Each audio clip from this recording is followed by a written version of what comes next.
To sort Bill.com API events. Start by understanding the basics of the Bill.com API and its event structure.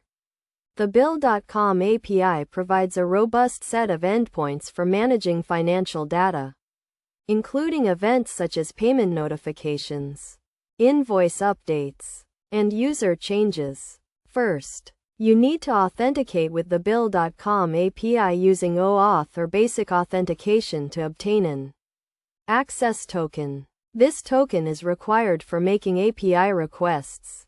Next, use the API to retrieve a list of events. You can do this by making a GET request to the events endpoint.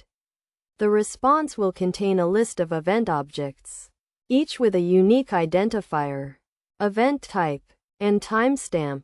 To sort these events, you will need to parse the response data and apply a sorting algorithm. The most common sorting methods are by timestamp or event type.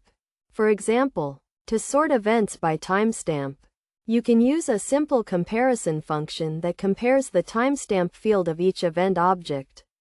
This will arrange the events in chronological order. In addition to timestamp, you can also sort events by type.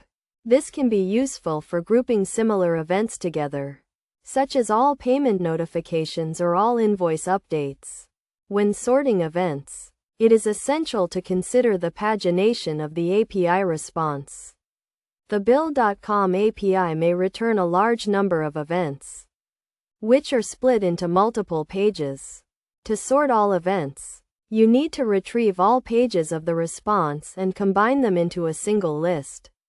Best practices for sorting Bill.com API events include handling errors and exceptions, using efficient sorting algorithms, and minimizing the number of API requests.